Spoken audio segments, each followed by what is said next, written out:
इस मूवी में एक मिडिल एज आदमी को उससे आधी उम्र की लड़की से प्यार हो जाता है और इस फॉरबिडन लव के डिजास्टर्स कंसिक्वेंसेस क्या होते हैं देखेंगे हम इस मूवी में। साउथ अफ्रीका के कोस्टल रीजन के एक रिमोट विलेज के बीच के किनारे पर एक आदमी टहल रहा होता है। तभी वो देखता है कि 3 लोग वहाँ पे नहा रहे होते हैं। उसमें से एक लड़की पर उसकी नजर जाती है। वो लड़की नहाते हुए इस आदमी को देख लेती है। थोड़ी देर इस आदमी को ये लड़की अजीब सी निगाहों से देखती है और फिर अचानक ही वो पानी के अंदर डुबकी लगा देती है और ये आदमी यहाँ से चला जाता है। अगले दिन सुबह ये आदमी जब अपने घर के बाहर टहल रहा था तो वो किसी लड़की के रोने की आवाज सुनता है। वो आवाज सुन के इस घर के पास में आता है तो वो देखता है कि बोट के अंदर कंबल ओढ़े एक लड़की रो रही होती है। वो उसको आवाज लगाता है तो एक लड़की बाहर निकलती है। वो देखता है कि वही लड़की है जिसको बीच पे कल उसने देखा था। ये आदमी जिसका नाम जॉन होता है पूछता है कि तुम्हारी आंख लाल कैसे है, तुम्हें किसने हिट किया है।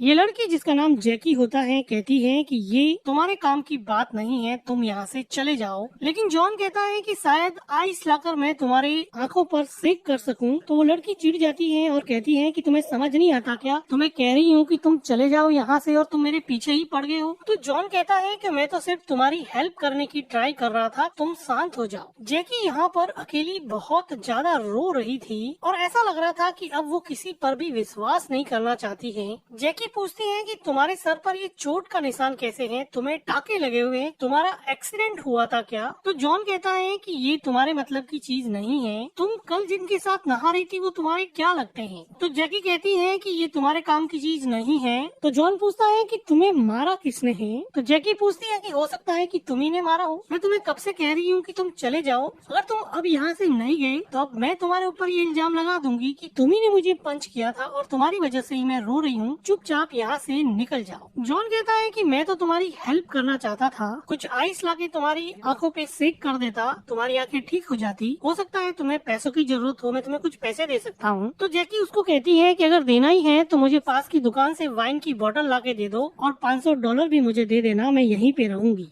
नहीं तो मैं शोर मचाऊंगी कि तुमने मुझे पंच किया और तुमने मुझे अब्यूज किया। चुपचाप जो मैं कहती हूँ वो तुम कर दो। डर के मारे जॉन वहाँ से वाइन शॉप में जाता है और वाइन बाई करता है और वापस जब वो जैकी के पास आता है तो जैकी उसको वहाँ पे नहीं मिलती है। वो जब अपने घर पे जाता है तो वो देखता है कि उसके घर के बाहर जैकी की कैप लटकी हुई है। वो आसपास देखता है लेकिन जैकी उसको वहाँ पे नहीं मिलती है। अगले दिन सुबह जॉन एक लड़की का स्विम सूट देख के अपनी टीनेज डॉटर को याद करने लगा है जो अब इस दुनिया में नहीं है और वो इस लड़की को अपनी डॉटर के रूप में इमेजिन करके बहुत खुश हो रहा होता है। वो शाम को इसी बीच पे बैठा बैठा अपनी फैमिली को याद कर रहा होता है। तभी वो देखता है कि वो लड़की जैकी अपने फादर और अपने ब्रदर के साथ कहीं जा रही होती है। तो जॉन उसको पूछता है कि तुम्हारी आंख की चोट ठीक हुई या नहीं, तुम ठीक तो हो ना। लेकिन जैकी जैसे बहुत डरी हुई थी, जैकी इस बात का कोई जवाब नहीं देती है। जॉन कहता है कि तुम्हारी कैप मेरे घर में ही पड़ी है, तुम्हें चाहिए तो ले जाना।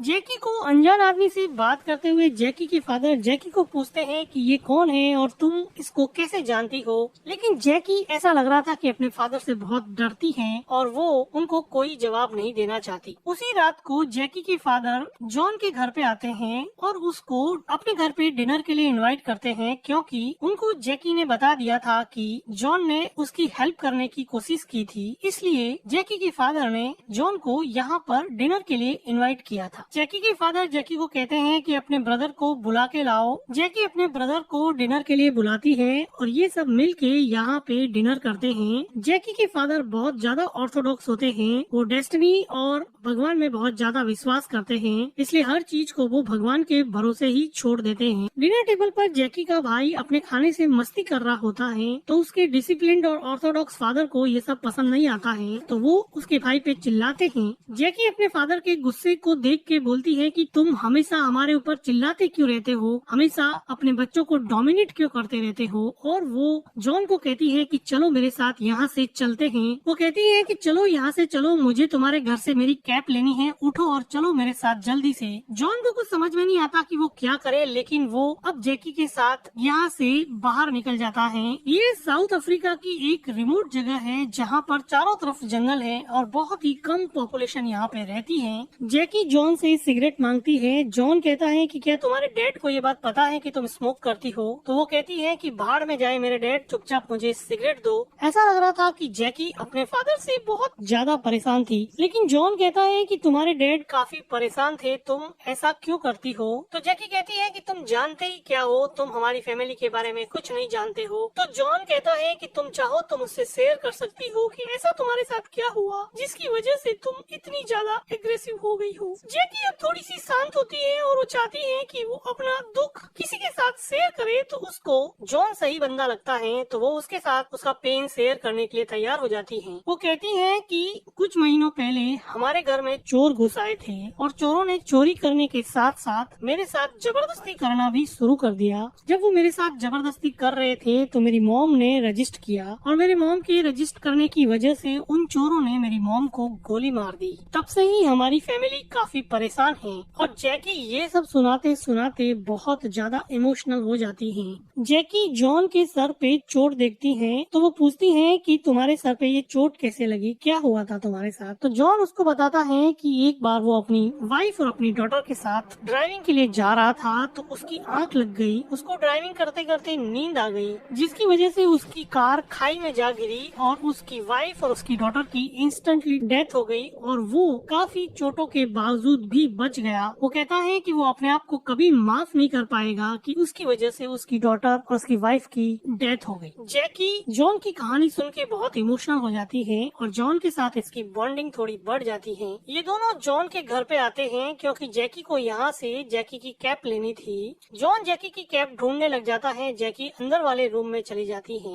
बाहर जॉन को जैकी की कैप मिल जाती है तो वो जैकी को कैप देने के लिए अंदर जाता है तो देखता है कि जैकी वहाँ पे लेटी हुई है और वो ऐसा लग रहा था कि जॉन की तरफ काफी अट्रैक्ट हो गई है। तो जॉन कहता है कि ये लो तुम्हारी कैप मिल गई है। तो जैकी जॉन को पूछती है कि क्या तुम्हारी कोई गर्लफ्रेंड है? तो जॉन कहता है कि नहीं। तो जैकी कहती है कि अगर तुम्हारी कोई गर्लफ्रेंड नहीं है तो क्या मैं तुम्हारे साथ यहाँ पर आकर रह सकती हूँ? तो जॉन कहता है कि नहीं, बिल्कुल नहीं। जैकी इस आंसर से काफी डिसअपॉइंट हो जाती है, लेकिन जॉन रूम से बाहर चला जाता है। लेकिन वो जैसे ही पीछे मुड़ता है तो वो देखता है कि जैकी अपने सारे कपड़े उतार कर उसके सामने खड़ी हो गई है, क्योंकि जैकी अब उससे काफी ज्यादा अट्रैक्ट हो चुकी थी। लेकिन जॉन को जैकी को इस हालत में देख के बहुत बड़ा शॉक लगा और वो जैकी को एक कंबल देता है। जैकी इस बात से काफी डिसअपॉइंट हो जाती है। जैकी कहती है कि तुम मुझे हाथ इसलिए नहीं लगाना चाहते हो क्योंकि मेरे साथ रेप हुआ है, मेरे साथ जबरदस्ती हुई है, इसलिए तुम मुझे हाथ नहीं लगाना चाहते हो ना। जैकी इस बात पे रोने लगती है और वो कहती है कि तुम्हें पता है कि उस दिन मैं बोट में बैठी बैठी रो रही थी, मुझे आँख पे किसी ने पंच कर दिया था। वो मेरे डैडी थे, मेरे डैड ने ही मुझे पंच किया है। मेरे डैड काफी अब्यूजिव है और बहुत बार मुझे मारते भी हैं। इस बात पे जॉन को जैकी पे काफी तरस आता है क्योंकि वो ऑलरेडी उन रॉबर्ट्स की जबरदस्ती का शिकार थी, जिसकी वजह से वो ऑलरेडी टूट चुकी थी। वो जैकी को जाकर हग करके उसको कंसोल करने की कोशिश करता है। तो जैकी को ऐसा लगा कि अब जॉन मान गया है तो वो फिर जॉन को किस करने लग जाती है, लेकिन जॉन उसको रोकता है और उसको कपड़े पहना के अपने घर जाने के लिए कहता है। जैकी पहले तो जाना नहीं चाहती, लेकिन इंसिस्ट करने पर जैकी को जॉन के घर से जाना ही पड़ता है। अगले दिन जैकी अपनी मेड को लेके जॉन के घर पे आती है और जॉन से उसके बिहेवियर के लिए सॉरी बोलती है। थोड़ी देर बाद में मेड वहाँ से चली जाती है तो जैकी जॉन को कहती है कि मैं कल के लिए बहुत शर्मिंदा हूँ, प्लीज मुझे माफ कर दो, मैं ऐसा फिर कभी नहीं करूँगी। तो जॉन जैकी को माफ कर देता है। तो जैकी कहती है कि चलो हाइकिंग पे चलते हैं, यहाँ पर बहुत अच्छी हाइकिंग साइट है। अब ये दोनों हाइकिंग के लिए निकल जाते हैं। जैकी अपने पास्ट में हुई जबरदस्ती की वजह से परेशान थी और जॉन अपनी फैमिली के साथ हुए एक्सीडेंट की वजह से परेशान था। ये दोनों अकेले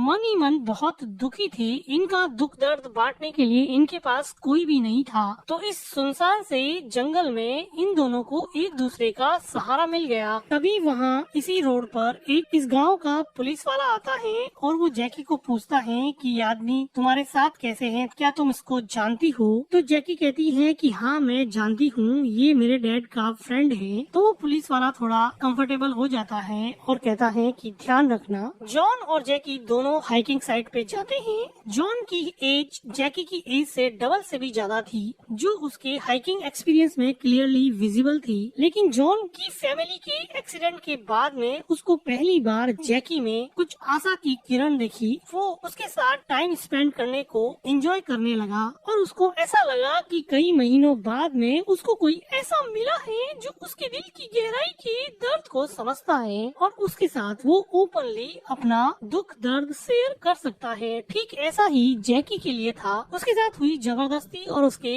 एब्यूजिव फैमिली एनवायरनमेंट की वजह से वो अपना दुख दर्द किसी के साथ शेयर नहीं कर पाती थी, तो वो भी अपनी सारी बातें अब जॉन के साथ शेयर करने लगी और इन दोनों का प्यार अब धीरे धीरे परवान चढ़ने लगा। हाइकिंग साइट पे पिग हेड पे बैठे बैठे जैकी जॉन को बताती है कि जिस दिन मेरे साथ जबरदस्ती हुई उसके अगले दिन मेरे डैड ने मुझसे ये कहा कि अगर तुमने स्कर्ट नहीं पहना होता तो शायद वो रॉबर्ट्स चोरी करके चले जाते, तुम्हारे साथ जबरदस्ती नहीं करते और ना ही वो तुम्हारी मॉम पर गोली चलाते। जैकी कहती है कि मेरे फादर बहुत ही कंजर्वेटिव और ऑर्थोडॉक्स टाइप के हैं। वो वेस्टर्न कल्चर को बिल्कुल भी सपोर्ट नहीं करते हैं, जबकि मैं एक ओपन माइंडेड और प्रोग्रेसिव माइंड की लड़की हूँ जो जिंदगी में आगे बढ़ना चाहती है। मैं भी शहर जाके कुछ करना चाहती हूँ, क्या तुम मुझे अपने साथ शहर ले चलोगे क्या? और जैकी काफी इमोशनल हो जाती है तो जॉन उसको यहाँ पे कंसोल करता है। अब जैकी यहाँ पे जॉन के साथ थोड़ा रोमांस करने लग जाती है तो जॉन कहता है कि हमें यहाँ से चलना चाहिए और ये दोनों मिलके वापस अपने घर की तरफ निकल जाते हैं। साउथ अफ्रीका के इस लस ग्रीन डेंस फॉरेस्ट में ये दोनों जब घर की तरफ जा रहे थे तो जैकी और जॉन दोनों एक दूसरे की तरफ अट्रैक्ट हुए और यहाँ पे वो दोनों इंटीमेट होने लगते हैं। लेकिन इस सुनसान से जंगल में पास में ही जैकी के फादर और उसका ब्रदर बोटिंग कर रहे थे, जिसकी आवाज सुन के जैकी और जॉन यहाँ से अपने राज खुलने के डर से भागने लगते हैं। जॉन घर पे आके अपना सामान पैक करने लगता है। उसको पता था कि आज नहीं तो कल उसका राज खुल ही जाएगा, उसको जल्दी से जल्दी यहाँ से सिटी में चले जाना चाहिए। लेकिन वो देखता है कि उसके घर के बाहर जैकी का फादर आके खड़ा हो गया है। उसको लगा कि राज खुल गया, लेकिन जैकी का फादर कहता है कि आज की रात तुम हमारे साथ डिनर करो, फिर कल सुबह निकल जाना। तो खुशी से उसके साथ डिनर करने चला जाता है। अब ये सब लोग डिनर कर रहे होते हैं तो जॉन बताता है कि वो कल यहाँ से जाने वाला है, तो जैकी उसको शेड्यूस करने में लग जाती है और डिनर टेबल के नीचे पैर से जॉन के पैर को टच करती है और उसको अपनी तरफ अट्रैक्ट करके यहाँ से नहीं जाने के लिए मजबूर करने लगती है। लेकिन जॉन कहता है कि मैं तो कल पोर्ट एलिजाबेथ से डरबन के लिए निकल जाऊंगा। जैकी कहती है कि डरबन जाके क्या करोगे, दूसरी शादी करने वाले हो क्या? तुम किसी इंटरनेट साइट पे जाके कोई प्रिटी सी वाइफ ढूंढ लो, लेकिन हाँ तुम्हें अपना फेस छुपाना पड़ेगा, तुम्हें अपना स्कार कोई कैप लगा के छुपाना पड़ेगा। और वो फ्रस्ट्रेशन के मारे जॉन को टीज करने लगती है कि तुम बहुत ही ओल्ड और भद्दे दिखते हो, तुम्हें कोई पसंद नहीं करेगी और वो अपना वैल्यू उसको जताने की कोशिश करती है। जैकी के इस बिहेवियर की वजह से जैकी के डैड जॉन से माफी मांगते हैं, लेकिन जैकी जॉन के जाने से मनी मन बहुत दुखी होती है। फिर जॉन वहाँ से चला जाता है। अगले दिन अर्ली मॉर्निंग जॉन के घर पे जैकी आती है, क्योंकि जैकी से अब बिल्कुल भी कंट्रोल नहीं हो रहा था। उसने डिनर टेबल पर जॉन के साथ अपना रोमांस जता ही लिया था। अब जॉन भी चाहता था कि अब वो वैसे भी जा रहा है तो वो जैकी के साथ जाके यहाँ पे रोमांटिक होता है और ये दोनों मिलके यहाँ पे इंटीमेट होते हैं। घर के बाहर से इन दोनों को इंटीमेट होते हुए ऐसा लग रहा था कि कोई देख रहा था और ये देखने वाला था जैकी के घर की मैड, जो अब जॉन के घर पे आ गई है और जैकी को आवाज लगाती है। जैकी दौड़कर नीचे जाती है तो जॉन भी ऊपर से देखता है कि सच में मैड ही आई होती है। वो मैड जॉन को अजीब नजरों से देख रही थी कि अब जैकी के डैड को जब ये बात पता चलेगी तो जॉन का क्या हाल होगा। जॉन और जैकी इस बात से काफी डर जाते हैं। जॉन फटाफट अपना बैग पैक करता है और यहाँ से डरबन के लिए रवाना होने लगता है, लेकिन तभी वो देखता है कि जैकी का डैड उसके घर पे आया है। जैकी का डैड उसको बताता है कि उसका बेटा साइमन कहीं चला गया है और वो कहता है कि प्लीज उसको ढूंढने में मेरी मदद करो, तुम 1-2 दिन बाद में चले जाना, मेरे बेटे को ढूंढना जरूरी है। जॉन को भी ये बात ठीक लगती है। वो जैकी के भाई को ढूंढने में लग जाता है। काफी देर ढूंढने के बाद में भी जैकी का भाई यहाँ नहीं मिलता है। जैकी यहाँ पर अलग अलग जगह पे मिसिंग के पोस्टर लगा रही थी और अपने भाई के खो जाने की वजह से काफी दुखी लग रही थी। अगले दिन इस गांव का पुलिस वाला रास्ते में जॉन को पिक करता है और वो कहता है कि तुम और जैकी काफी अच्छे फ्रेंड हो ना। मैं जैकी को बहुत पसंद करता हूँ। मेरी शादी की बात तुम जैकी से करोगे क्या? लेकिन जॉन कहता है कि देखो अभी तो उसका भाई गायब हुआ है, अभी तो मैं ऐसी कोई बात कर नहीं सकता, और वो उसकी कार से नीचे उतर जाता है। बहुत ढूंढने के बाद में भी जैकी का भाई कहीं पर भी नहीं मिलता है। तब ये लोग मान लेते हैं कि शायद जैकी का भाई अपने एब्यूजिव फैमिली इन्वायरमेंट की वजह से कहीं पर भाग गया है और वो शायद अब वापस यहाँ पे कभी नहीं आएगा, जिसकी वजह से जैकी और जैकी के डैड थोड़े ज्यादा परेशान हो जाते हैं। जॉन जैकी के डैड को कहता है कि मैं कल यहाँ से निकलने वाला हूँ। वो देखता है कि जैकी उसी पुलिस वाले के साथ बैठी बैठी वहाँ पे टीवी देख रही होती है। अगले दिन सुबह बीच पर जॉन स्विमिंग करने के लिए जाता है तो वो देखता है कि थोड़ी देर बाद में वहाँ पर जैकी भी आ जाती है। जैकी अपने भाई के खो जाने के बाद में काफी दुखी होती है। स्विम करने के बाद में जॉन जैकी को पूछता है कि तुम यहाँ पे क्यों आई हो, तुम्हें क्या चाहिए? तो जैकी कहती है कि मुझे यहाँ पे नहीं रहना है, तुम मुझे अपने साथ डरबन ले चलो, मैं तुम्हारे साथ रहना चाहती हूँ, मुझे अपने फादर के साथ नहीं रहना है। वो रोते हुए कहती है कि प्लीज मुझे अपने साथ ले चलो। जॉन उसको कुछ जवाब देने ही वाला होता है कि वो देखता है कि वो पुलिस वाला वहाँ पे आ गया है और थोड़ी देर बाद में जैकी के डैड भी वहाँ पे आके खड़े हो गए हैं। जैकी के डैड जब इन दोनों को ऐसी हालत में देखते हैं तो उनका गुस्सा सातवें आसमान पे चला जाता है और ये पुलिस वाला तो वैसे भी जैकी से शादी करना चाहता था, तो वो भी अब जॉन के अगेंस्ट हो जाता है। जॉन हिम्मत करके स्विम करता हुआ किनारे पे पहुँचता है और जैकी के डैड को कहता है कि हम सिर्फ स्विम कर रहे थे, तुम जैसा समझ रहे हो वैसा बिल्कुल भी नहीं है। तो जैकी का डैड कहता है कि अगर तुम्हारी बेटी के साथ भी कोई ऐसा करे तो तुम क्या करोगे? तो जॉन कहता है कि ऐसा कुछ नहीं है, मुझे कपड़े लेने दो। इस बात पे पुलिस वाला गन निकाल देता है और जैकी का डैड एक डंडा उठाता है और डंडे से जॉन के मुंह पे अटैक कर देता है, जिसकी वजह से जॉन को काफी चोट लगती है और अब जॉन जंगल के रास्ते अपने घर की तरफ भागने लगता है। भागते भागते वो घर पहुँचता है। वो देखता है कि उसका गेट खुला हुआ है और सामने एक बबून बैठा हुआ है। तभी जैकी के डैड आ जाते हैं और जॉन और जैकी के डैड में काफी फाइट होती है और ये दोनों एक दूसरे को लड़ते लड़ते लहूलुहान कर देते हैं। तभी जैकी के डैड पे बबून अटैक कर देता है और बबून की इस अटैक की वजह से जैकी के डैड को हेड और नेक में सीरियस इंजरीज होती है। जॉन को पता था कि ये बबून बहुत वायलेंट हो सकते हैं, इसलिए वो अब बबून को मारना ही बेहतर समझता है। वो एक स्टिक उठाता है और बबून को मार डालता है। तभी वहाँ पे जैकी और वो पुलिस वाला आता है और यहाँ पे ये हालात देख के जैकी बहुत घबरा जाती है। जैकी जॉन की हालत देख के भी सहम जाती है। वो पुलिस वाला जैकी के घायल डैड को बाहर लेके जाता है। जैकी भी घर से बाहर जाती है और जॉन भी उनके पीछे पीछे उनकी हेल्प करने के लिए जाता है। ये दोनों मिलके जैकी के डैड को हॉस्पिटल ले जाने के लिए पुलिस की वैन में बिठाते हैं और पुलिस वाला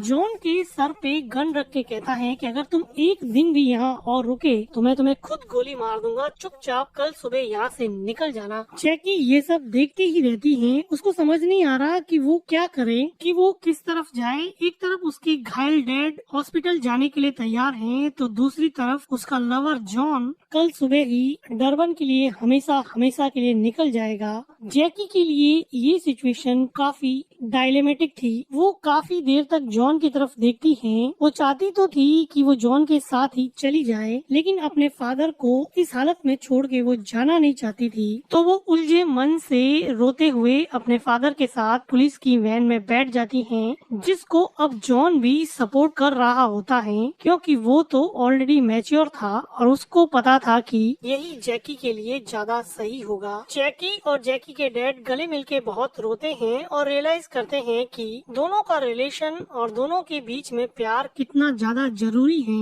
एक दूसरे पर थोपे गए रूल्स और रेस्ट्रिक्शंस आदमी के रिलेशंस को बर्बाद कर सकता है। फ्रीडम और लिबर्टी के लिए तो इंसान जीता ही है, अगर उस पर ही कोई पाबंदी लगा दे तो पिंजरे में बंद पक्षी और रेस्ट्रिक्शन में बंधे इंसान में क्या ही फर्क रह जाएगा। जैकी का मन अभी भी कुछ हद तक जॉन में ही अटका हुआ था। वो जॉन के साथ जाना पाना चाहती थी, जॉन भी यही चाहता था, लेकिन जिंदगी इतनी आसान चॉइस कहाँ देती है। इतनी आसान तो जिंदगी है नहीं। जिंदगी तो एक कांस्टेंट स्ट्रीमिंग पेन है। आप एक सॉल्व करोगे तो दूसरा मिल जाएगा, दूसरा सॉल्व करोगे तो तीसरा मिल जाएगा, और इसी के साथ ये मूवी एंड हो जाती है। मूवी का एक्सप्लेनेशन अगर आपको अच्छा लगा हो तो वीडियो को लाइक कीजिएगा, हमारे चैनल को सब्सक्राइब कीजिएगा, and thank you for watching.